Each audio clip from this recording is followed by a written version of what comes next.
es un tema muy importante que muchas veces lo pasamos de largo, pero que es algo que está en nuestro día a día y que nos afecta en todas nuestras relaciones. Entonces, les voy a pedir igual que con toda la confianza, si es que hay alguna duda o algún comentario que quieran hacer, que puedan interrumpir la exposición, que creo que también en esta ocasión estamos para poder charlar y para poder comentar acerca de nuestras vivencias para que sea más enriquecedor para todos nosotros. Bueno, como se mencionaba, voy a presentar ahora la comunicación familiar y vamos a ver diferentes temas, desde los tipos de comunicación, les voy a presentar algunos videos, hasta una técnica pequeña que nos puede ayudar para poder bajar un poco nuestras emociones y dar mensajes mucho más asertivos. Es importante mencionar también, y es algo que a mí me ha gustado mucho esta cita para poder basar también todo lo que les voy a mostrar relacionado con la psicología, que es Santiago 1:19, que dice todos deben ser rápidos para escuchar, lentos para hablar y lentos para enojarse.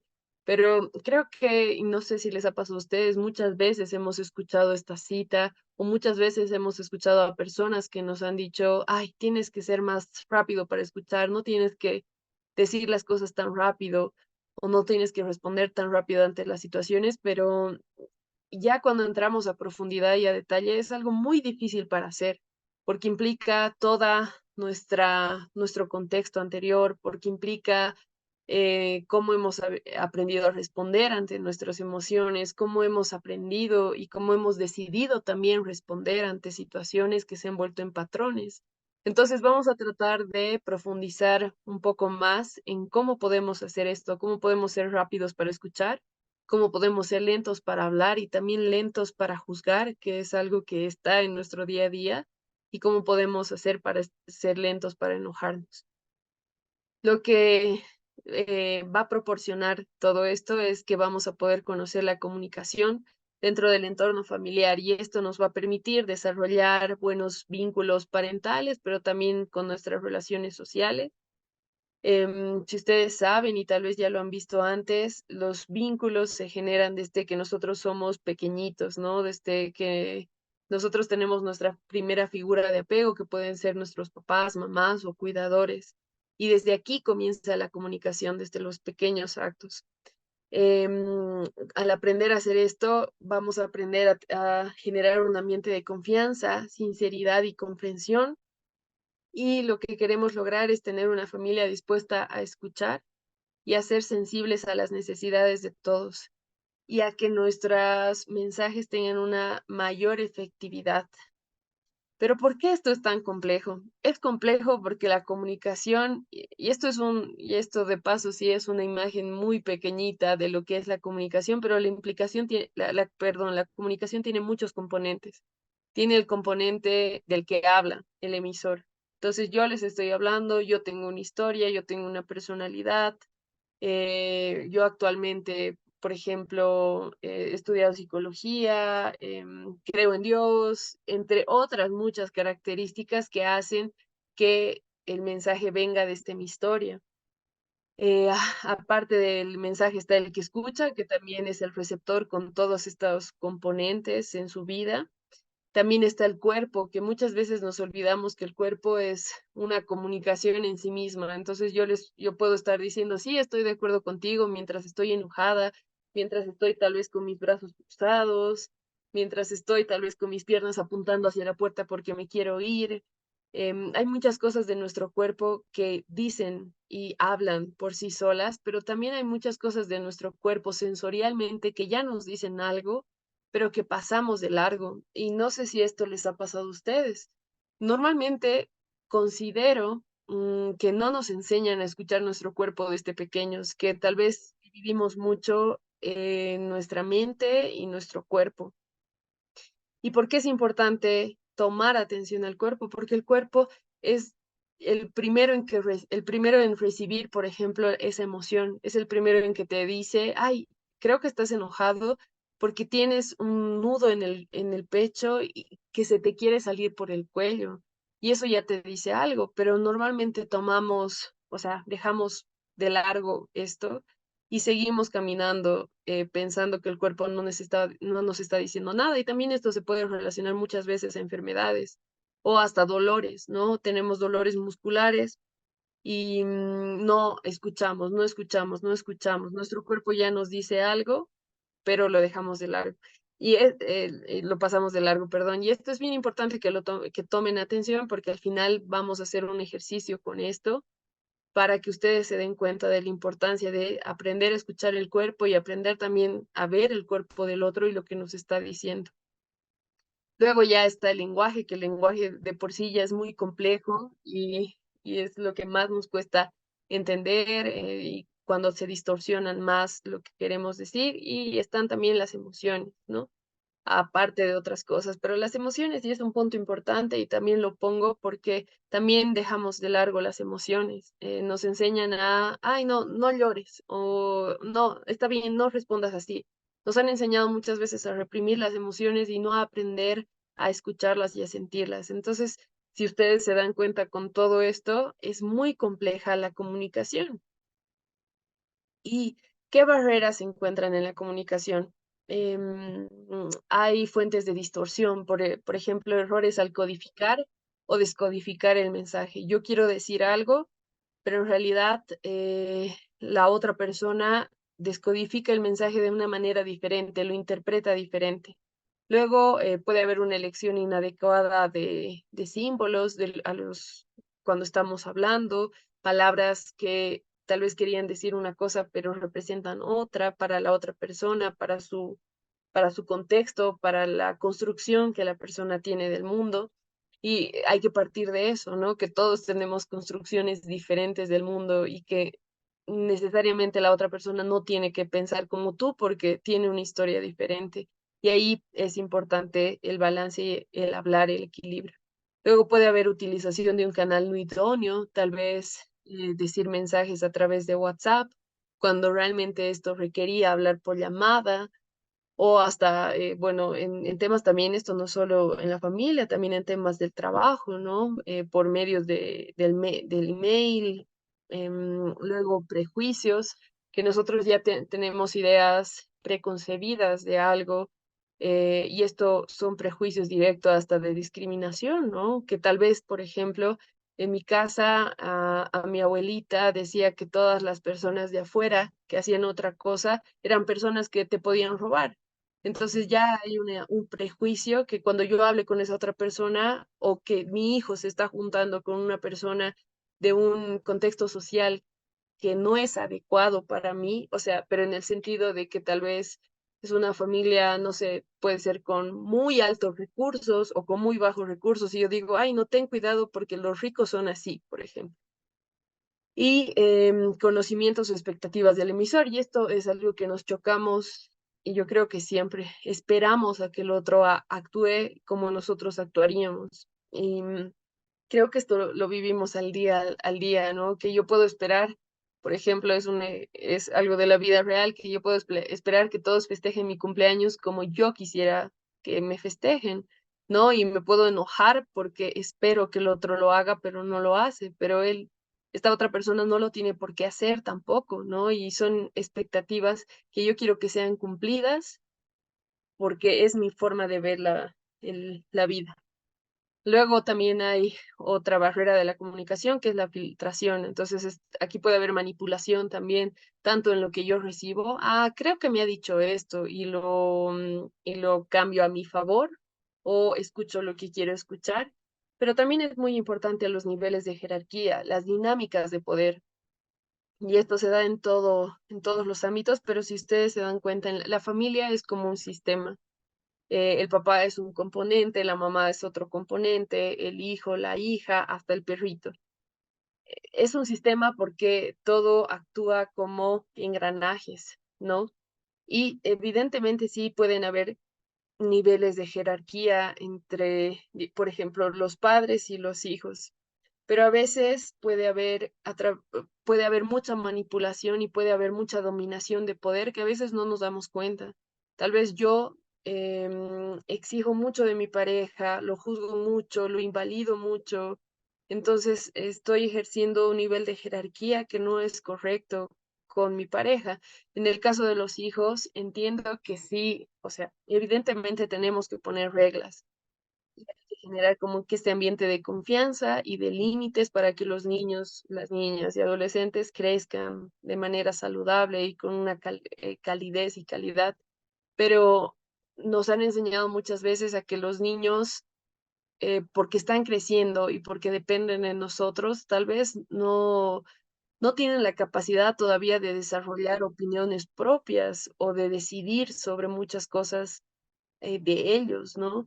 Y estas concepciones, y esto se lo llama así como adultocentrismo, no dejan que podamos tener tampoco una relación horizontal con mi hijo que me permita decirle, oye, hijo, contame lo que te pasa. O sea, sé que estás enfrentando esto, sé que te ha pasado esto en el colegio, que alguien te ha pegado, que te has metido en algunas cosas.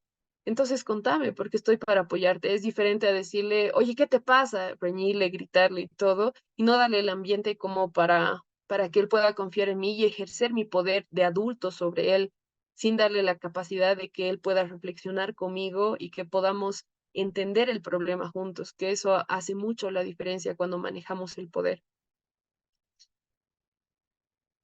Por otro lado, está la sobrecarga de información. Esto lo vamos a ver a detalle en el próximo cuadro, pero no sé si les ha pasado que cuando hay mucha información en el mensaje, a mí me ha pasado que yo he querido expresar algo y he dado muchos detalles, mucha redundancia, que la persona no ha terminado entendiendo el punto al que quería llegar. Entonces, por eso en la comunicación también es importante ir al punto, ¿no?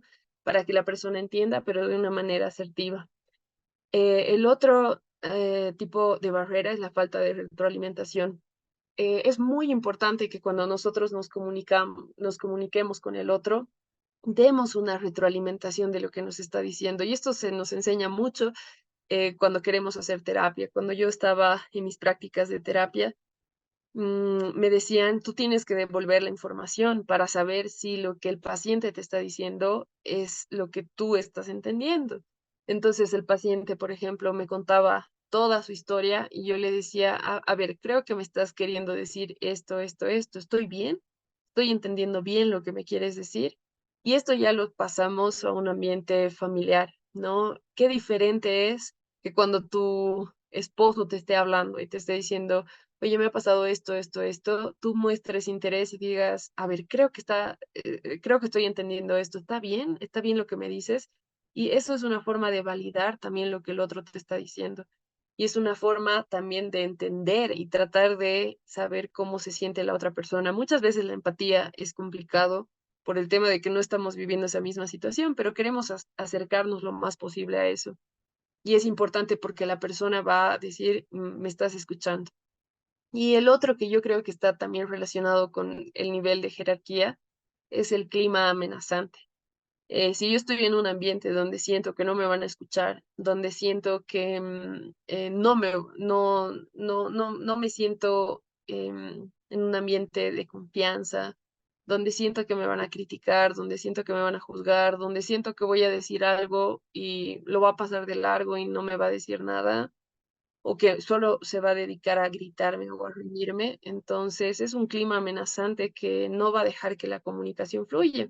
Y entiendo que esto pasa muchas veces también por cómo hemos aprendido a hacer con las situaciones, pero luego esto, si no somos conscientes, si no lo vemos, va a ser muy perjudicial porque al final cada uno toma decisiones sobre estas cosas, aunque cueste mucho cambiar, pero es una decisión decir, bueno, ya, voy a tratar de actuar de esta manera y hacer una planificación, porque esto es así como un hábito que hay que cambiarse. Entonces, hacer una planificación de paso a paso, de semilla a semilla. Hoy día voy a decidir, en vez de gritar, voy a decidir decirle, oye, qué bien lo has hecho.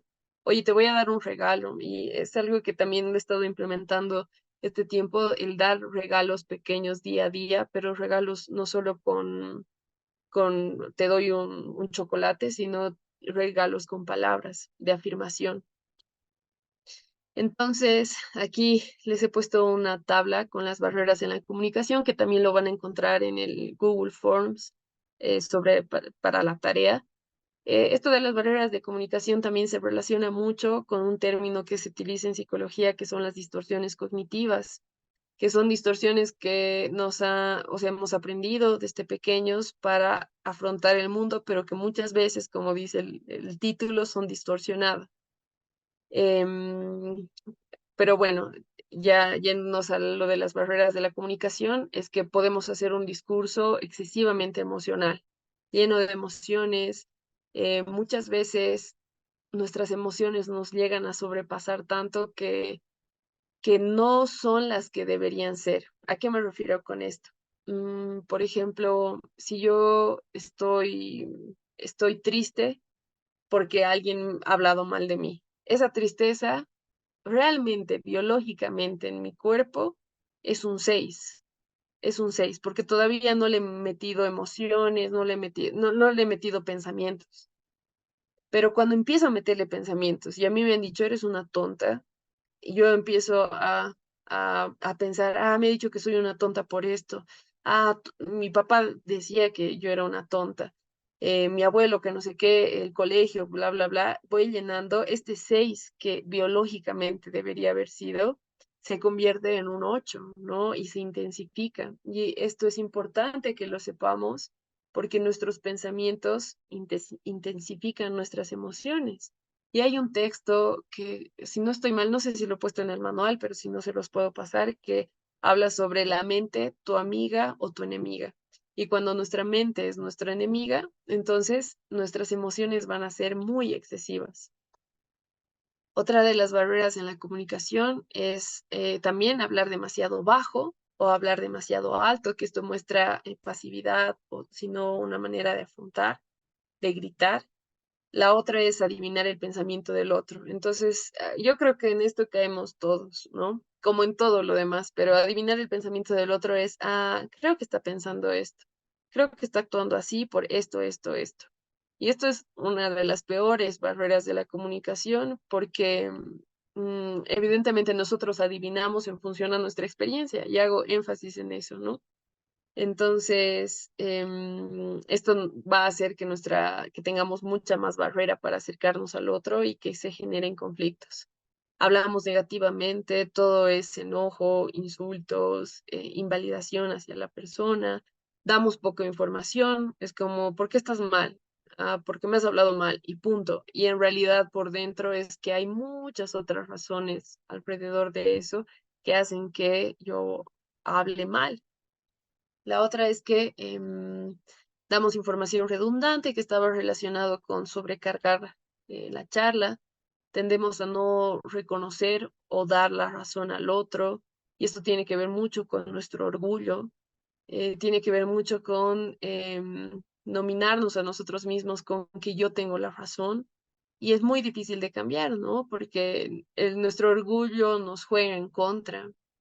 Y aquí es un tema también de humildad y es un tema de reconocernos que somos nadie, ¿no? También, y que estamos al servicio del otro y que estamos como para amar al otro. Y justo algo que hoy día yo leía era que estamos aquí también para amar y para servir al otro.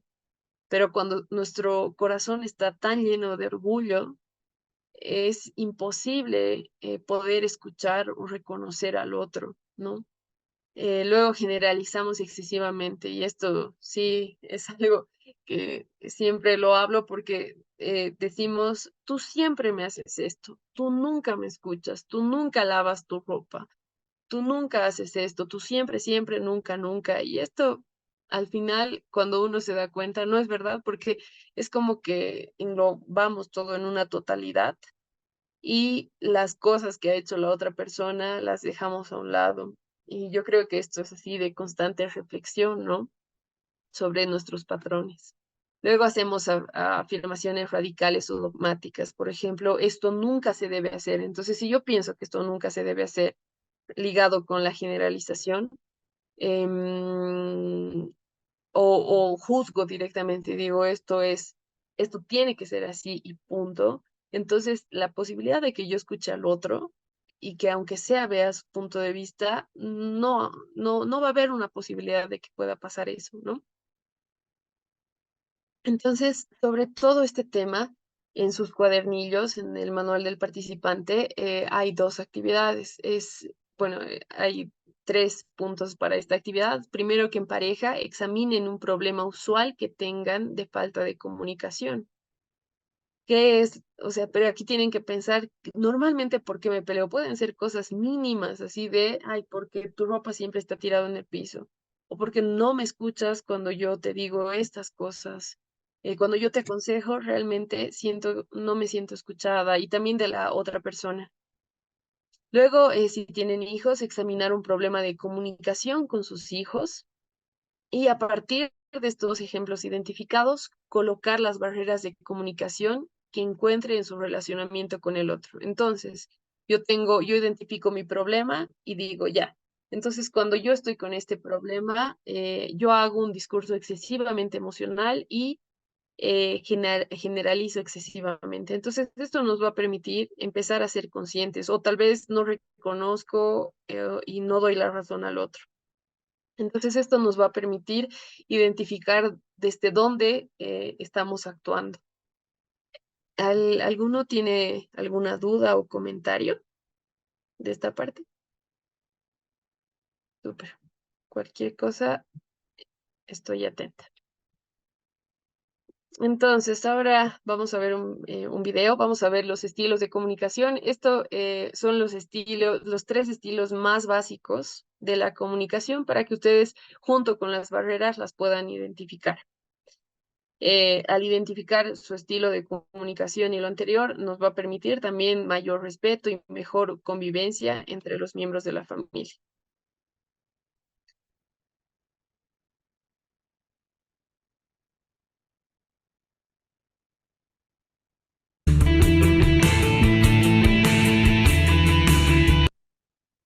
Perdón, ¿me confirman si se escucha? Positivo, se escucha. Sí, se escucha. Bob. Bob. ¡Mírame cuando esté hablándote, par! Ese hombre de ahí está en apuros. No cambies de tema, Bob. Estamos hablando de tu actitud. Es que le están robando. Pues espero que no sea cliente nuestro. Ahora vuelvo. Como des un paso más, estás despedido. Cierra la puerta. Vuelve aquí, ahora mismo. No me siento feliz, Bob. Ni un poquito. Se ha alargado. Pues me alegro, mira. Has estado a esto de perder tu trabajo. ¿Qué ha sido eso? Oh. Doctores Bernstein y Berry, preséntense en el quirófano 722 inmediatamente.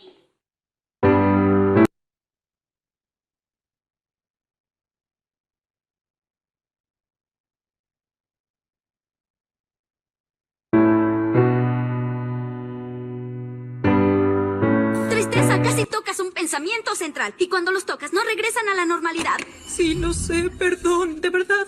¿Qué me pasa? Sufro un colapso, ¿cierto? No sufres un colapso, es estrés. No sé por qué de pronto hago esto. Soy de lo peor. Claro que no. Y fastidiosa. Sí, bueno, te digo algo, no te enfoques solo en los errores. Todas las cosas tienen solución si buscas lo divertido. Sí, buscar lo divertido. Yo no sé hacer algo así. Ok, bien. ¿Hay algo que te ponga feliz? La película feliz sobre el perro que al final llora. Ay, sí. No es... ¿Qué opinas de esa vez con Meg en la que Riley de pronto se rió y expulsó la leche por la nariz? Ay, fue estupendo. Sí, eso dolió. Nos quemó la nariz. Fue horrible. Ok, no pienses en eso. Hay otras opciones.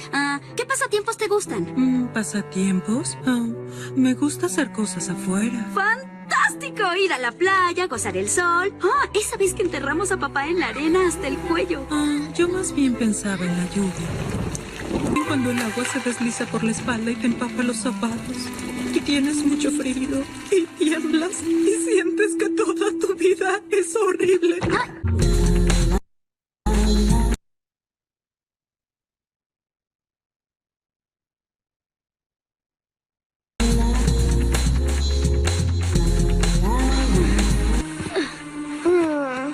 ¡Qué gran tropa!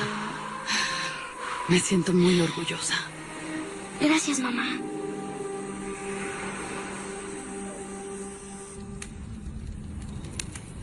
Creo que Su padre está en problemas. Si no lo notaste, mamá, aquí la cosa está que arde. Voy a buscarlo. Y tú vas a estar a cargo hasta que vuelva, Violeta. Ya la oíste. Pónganselos. Su identidad es su posesión más valiosa. Protéjanla. Y si algo sucede, usen sus poderes. Pero tú dijiste que ¡Ya nunca sé lo los- que dije! Ay. Hay tipos malos que salen en la tele en los programas que te gustan, ¿recuerdas? Bueno, esos tipos no son como estos tipos. Ellos no se detendrían solo porque ustedes son niños. Ellos los matarán si tienen oportunidad. No les den la oportunidad. Mamá, Vi, cuento contigo. ¿te puedo decir Vi, algo? cuento contigo. Sé muy fuerte. Dash, si algo sucede, quiero que corras hecho la raya. ¿Hecho la raya? Como tú quieras. Escóndanse. Deben cuidarse. Yo vuelvo en la mañana.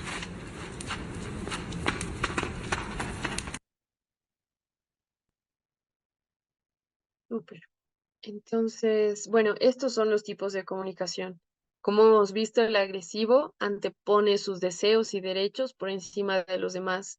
Como se ha visto en el jefe que le estaba imponiendo. Esto también tiene que ver mucho con el tema de imposición hacia el otro, a veces, muchas veces también con temas de, no sé si exactamente narcisismo, pero de que todos me tienen que hacer caso, ¿no? Y que también yo escojo em, esta manera de decir, ay, tú haces esto y aquí ejerzo mi nivel jerárquico, ejerzo mi poder, ejerzo mi conocimiento sobre el otro.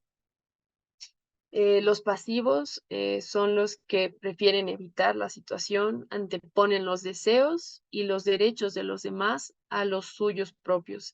Este es todo lo contrario de lo agresivo. Los pasivos normalmente se guardan sus emociones em, y, y evitan pasar por estas situaciones porque tal vez le han aprendido ha aprendido a que tiene que hacer caso a lo que digan los demás o a que tiene que satisfacer los deseos de los demás y se deja a un lado.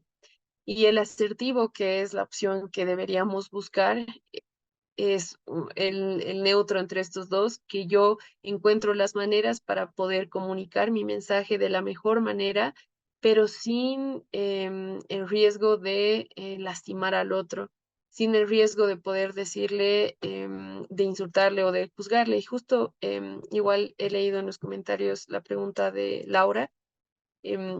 Vamos a responder esta pregunta, yo creo que en unas diapositivas más para que se termine de cerrar la idea con todo lo que les voy a presentar. Entonces te pido paciencia hasta que lleguemos a este punto y más bien gracias por tu pregunta. En una actividad, en la siguiente actividad que van a tener en su manual, está que en parejas identifiquen los estilos de comunicación de las personas de su familia, pasivos, agresivos y asertivos. Esto está muy relacionado con el anterior punto de las barreras o las distorsiones en la comunicación, donde ustedes pueden identificar también en muchos casos que pueden ser pasivos, en otros que pueden ser agresivos o que pueden ser asertivos, ¿no? Pero lo ideal es que identifiquen cuál es el dominante y también en qué situaciones pasa esto. Ahora, ¿cómo, qué es importante pues para poder ser asertivo, necesitamos escuchar al otro y creo que esto también va muy relacionado con la pregunta que haces, Laura, que tenemos que aprender a ser compasivos con el otro y eso es completamente difícil, especialmente en casos, pueden ser en casos donde la persona es muy cercana, como tu esposo, pero también en casos donde es una persona alejada, pero que te tienes que comunicar constantemente con esta persona porque puede estar en tu entorno familiar o en tu entorno laboral, ¿no? Entonces yo creo que esto de la compasión, y esto tiene que ver también con el tema de orgullo y de la humildad, es algo que hay que pensarlo mucho y es algo donde nosotros también tenemos que reconocernos como somos. Y esto sí es un análisis ya crítico de uno mismo, ¿no? De su historia, de su pasado, de por qué ha aprendido a ser así, de por qué, por ejemplo, en algunos momentos soy muy orgullosa o por qué digamos, si tengo la otra personalidad, soy muy pasiva, evitativa, ¿qué ha hecho que yo calle mi voz?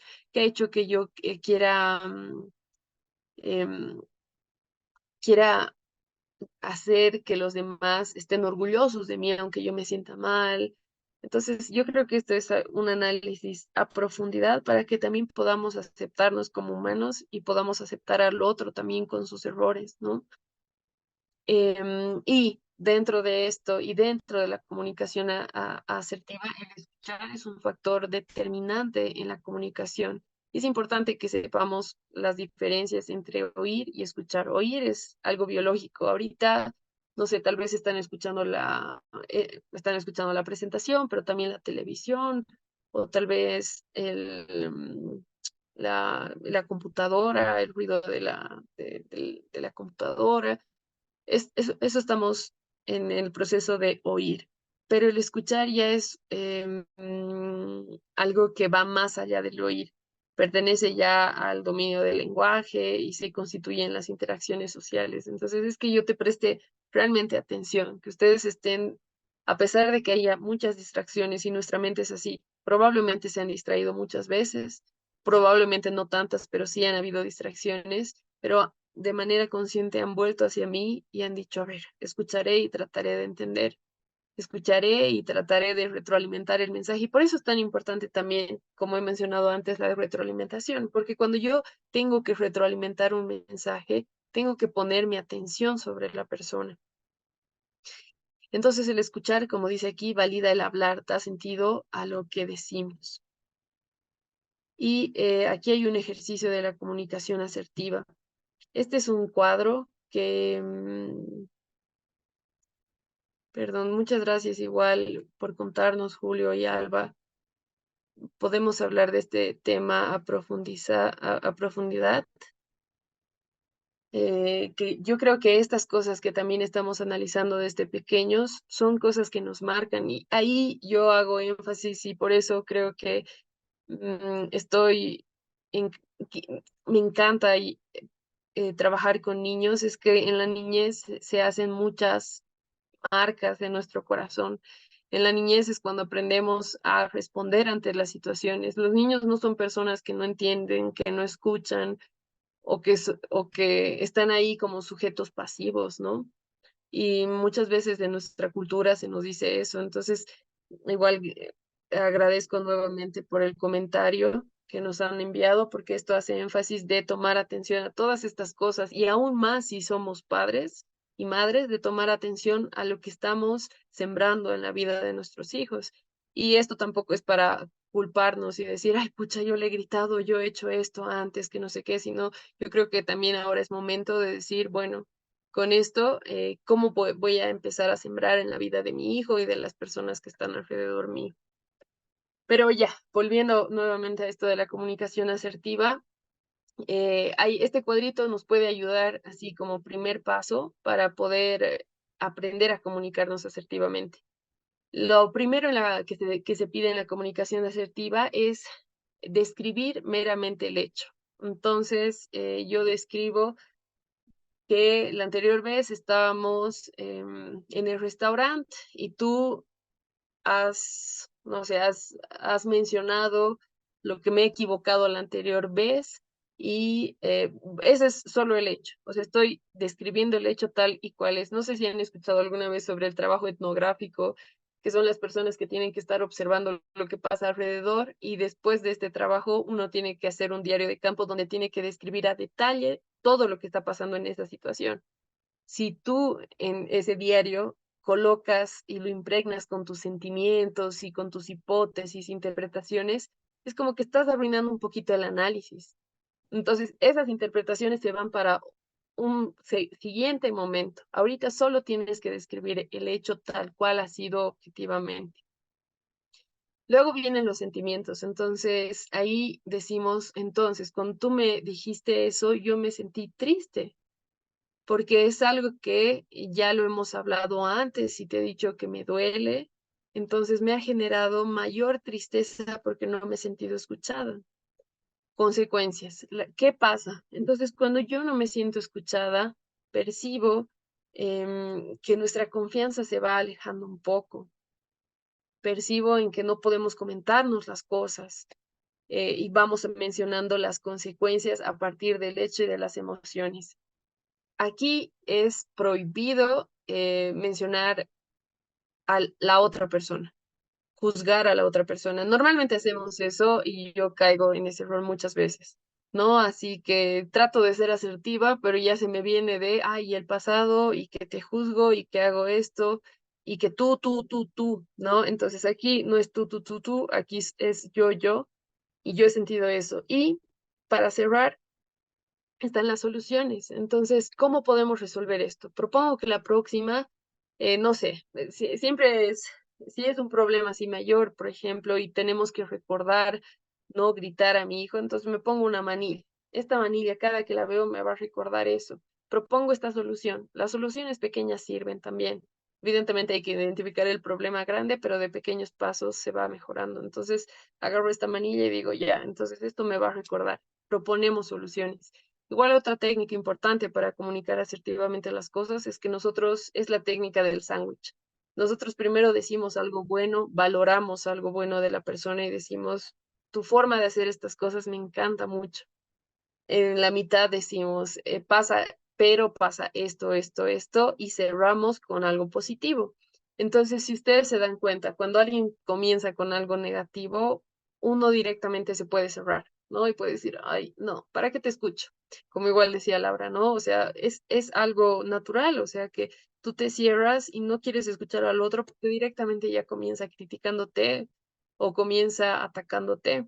Entonces, esta técnica también del sándwich te permite decir, bueno, valoras eso de mí, quieres que mejore esto, pero terminas valorando otra cosa de mí, como para que el mensaje se cierre.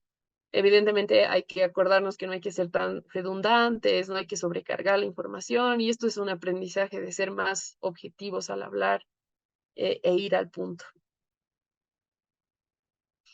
Entonces, como otra actividad 3, y perdón si he puesto tantas actividades, pero creo que con el hacer también se llegan a varias cosas a partir de la reflexión. Entonces, individualmente les pido que escriban un invento en el que deseen comunicar el mensaje de manera asertiva.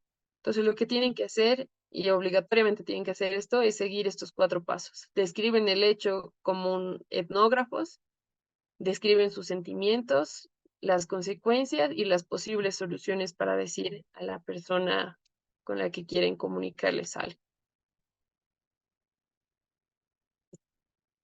Ahora, resolviendo los conflictos familiares, vamos a ver también un poco de las etapas del conflicto y ya vamos a hablar acerca de nuestro pasado, que es algo que ya lo he estado mencionando y lo he mencionado igual por comentarios. Esto nos va a permitir emplear herramientas para el manejo de peleas familiares, tener peleas constructivas o peleas positivas y recursos para solucionar los problemas y manejar de manera adecuada las herramientas otorgadas para la solución del problema. Se quiere llegar a esto. A ver, para saber que estamos en un conflicto, primero que nada es irnos a lo inicial, que son nuestras actitudes y creencias, los patrones aprendidos, la conducta de los progenitores, las maneras de resolver el conflicto. Entonces, esto requiere que hagamos un análisis desde que somos pequeños, que nos demos cuenta que tal vez que cada vez que yo cometía, por ejemplo, cada vez que mi papá cometía un error, nunca me daba la razón cuando yo le decía, oye, papi, te has equivocado. Él siempre tenía la razón, por ejemplo. Entonces yo he internalizado eso y me he dado cuenta que es la mejor manera en mi inconsciente de responder ante las cosas. Es un patrón aprendido que me afecta, ¿no? O sea, pero que está hasta ahorita, porque estos de los patrones aprendidos son conductas que se vuelven constantes y prolongadas en nuestra vida, entonces son hábitos permanentes. Y si ustedes se ponen a pensar, generar hábitos es complicado y deshacerse de un hábito es aún mucho más complicado. La conducta de los progenitores, de los padres, madres, cuidadores también es muy importante, las formas en las que nos han amado, no sé si han visto esto, pero igual luego lo podemos hablar si hay dudas. Los tipos de apego, apego seguro, que yo estoy en un lugar seguro, en un lugar de confianza, en un lugar que cuando yo hable me van a escuchar, en un lugar donde no me van a juzgar, en un lugar que si yo les digo, ya estoy saliendo, estoy yendo a un lado, me va a decir, oye, ya yo te apoyo, ¿no?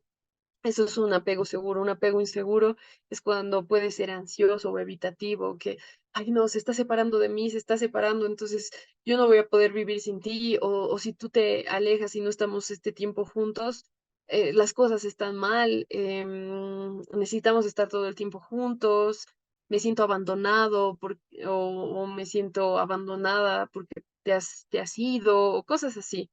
Y también el apego evitativo, ¿no? Que me alejo, prefiero no responder, me guardo mis emociones, es todo para mí. Y también hay el ambivalente donde, por ejemplo, tu mamá te decía, ay, eres un tonto, y a los minutos te dice, ay, te quiero, ¿no? Entonces el niño vive en ambivalencia también. Entonces, lo bueno del apego es que el apego cambia. Y yo creo que eso es una bendición porque podemos aprender a tener un apego seguro. Y luego las maneras de resolver el conflicto. Tal vez hemos aprendido a que se resuelven los conflictos gritando, cerrando la puerta y yéndonos, juzgando, etiquetando. Entonces hay que tomar en cuenta que las dos personas que veíamos en la primera imagen tienen actitudes y creencias diferentes. Y por eso aún más se hace complejo en el matrimonio, ¿no? Cuando ya vives con la persona, porque tienes que ser meramente consciente de que estás con otro ser, no es tu media manzana, tu media naranja, ¿no? O sea, son dos manzanas y dos mundos diferentes donde tienen que hallar un punto intermedio para aceptar al otro, pero también para complementarse. Luego está el conflicto, que ya es, o sea, que a partir de un hecho que resalta, que sale, entonces ya empiezan a confluir estas creencias, actitudes, la respuesta que puede ser gritar, colaborar, evadir, y el resultado, que son consecuencias que refuerzan las actitudes y creencias y se establece un patrón. Entonces, si nosotros aprendemos patrones todo el tiempo, reforzamos también patrones. Es como el ciclo de violencia. Yo te grito, te pido perdón, estamos en nuestra luna de miel, se llama así cuando estamos bien, pero te vuelvo a gritar. O sea, refuerzo y te digo, ay, yo te he pedido perdón, no voy a volver a hacer esto, pero lo vuelvo a cometer. Y esto es hasta en pequeñas cositas, ¿no? Te digo algo, no lo cumplo, te pido perdón y luego volvemos al mismo círculo que generan patrones interminables y que por eso el conflicto se mantiene a lo largo del tiempo. Muchas veces pensamos que las soluciones es irse de A a B, ¿no? Es hacer un cambio de 90 grados, pero en realidad las soluciones a veces requieren 360 grados, un cambio total para cambiar la respuesta. Hay un término en terapia que son los intentos no fallidos, los intentos fallidos, que es como que tratamos de hacer cosas para resolver, pero seguimos sobre la misma línea, solo que nos hemos desviado un poquito arriba, abajo, pero a veces tenemos que cambiar completamente para dejar este patrón. Las etapas del conflicto puede empezar por incomodidades. Y aquí nuevamente me voy al cuerpo.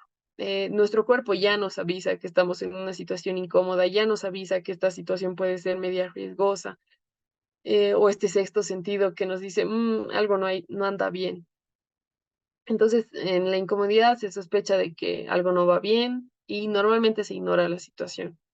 Luego están los malentendidos, aumenta la incomodidad, se intenta evitar o confrontar el problema. Después están los incidentes, se empeora la situación. Después están las tensiones, que ya es mucho más grave. Y luego ya llega la crisis, donde o quieres lucharla y la pelean todo el tiempo o se aleja. Y aquí, bueno, les voy a mostrar otro videíto que nos va a ayudar a complementar lo que estamos viendo.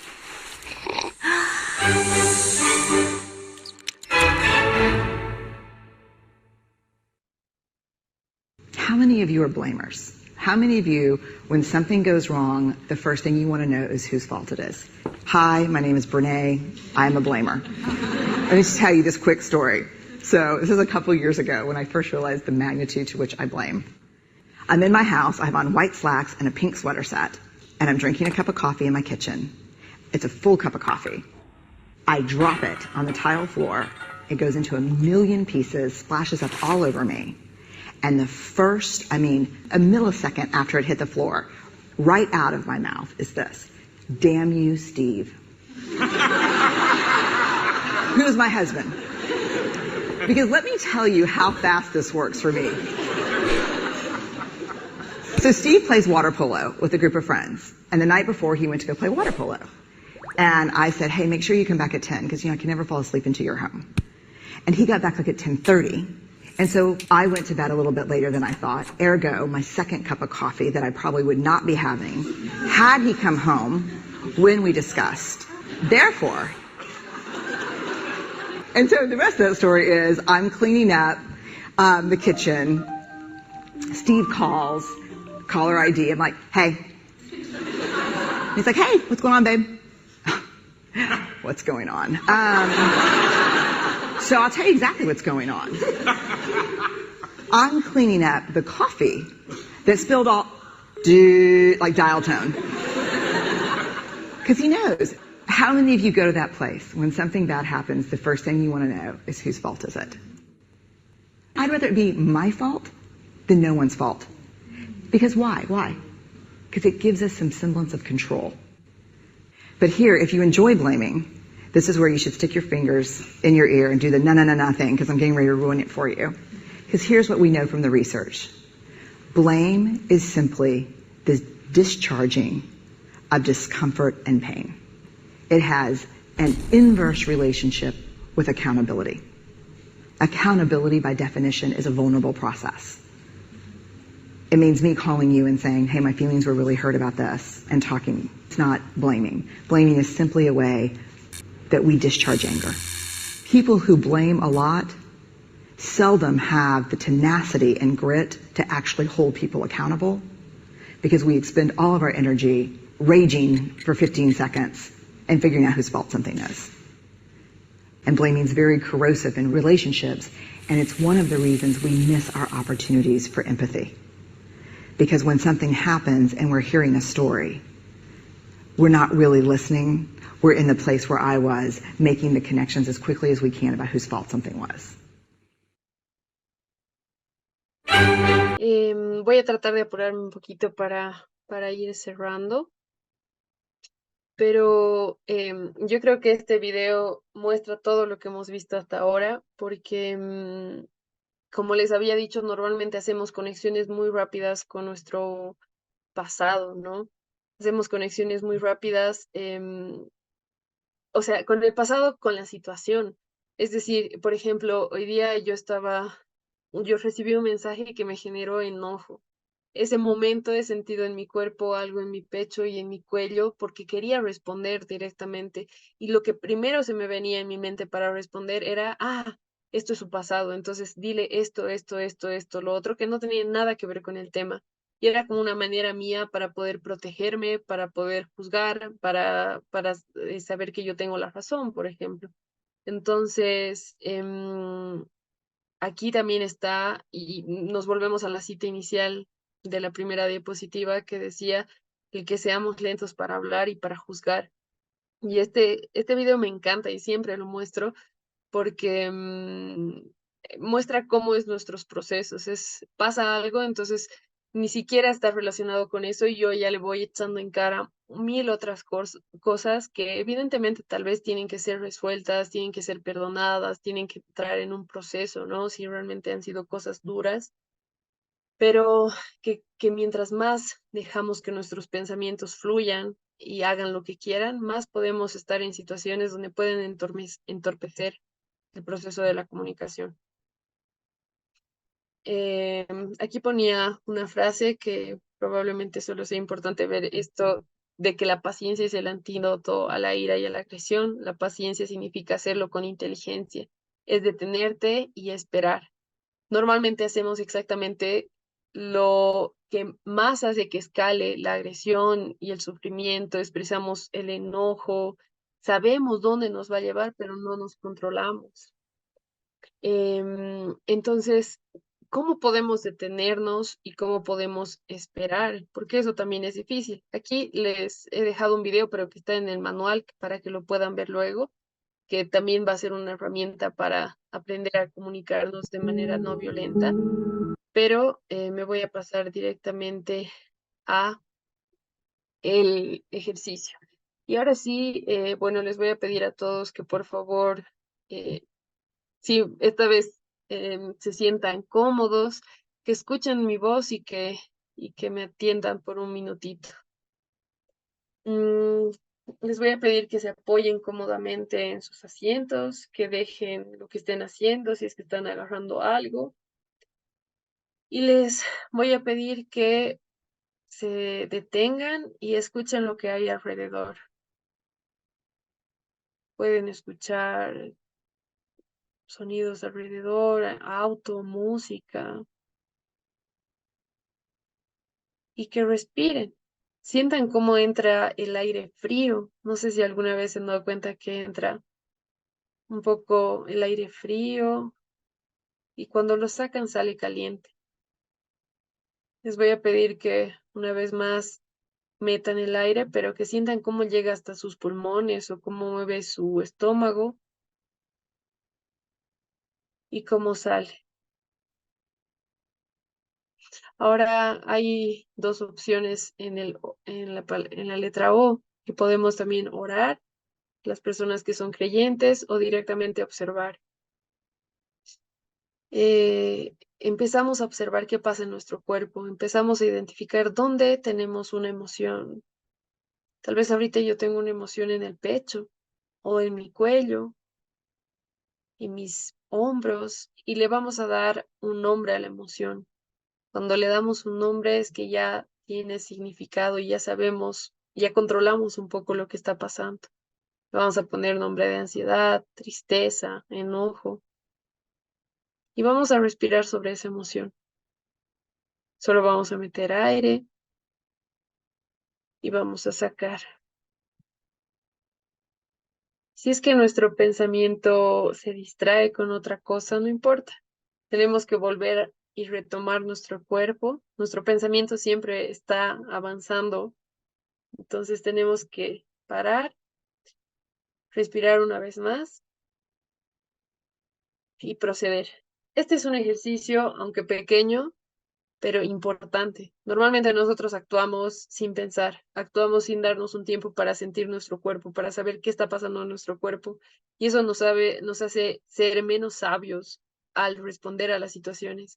Hay una investigación que dice que nuestra emoción dura pocos segundos, pero que lo hacemos que dure mucho más porque nuestros pensamientos entran a la bolsa para que sea más grande. Entonces, al solo parar, les aseguro, y yo he hecho la prueba de esto, que estaba muy enojada, yo quería responder todo lo posible, he parado y mi emoción se ha pasado y he sido mucho más sabia al poder responder. Es como que la emoción viene y se quiere apoderar de ti, pero solo hay que decirle stop, drop, en este caso. Hagamos un drop, les va a durar un minuto y esto va a ser, aunque sea una pequeña técnica que puede ayudarlos a parar y a ser sabios.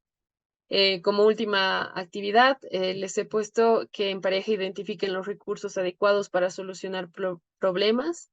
De manera individual, recuerde e identifique las discusiones, enfrentamientos y conflictos que pasó con sus hijos y su pareja. Una vez identificados, reflexione sobre lo que puede hacer en las próximas peleas familiares. Realmente espero que, bueno, esto les haya servido y les sirva.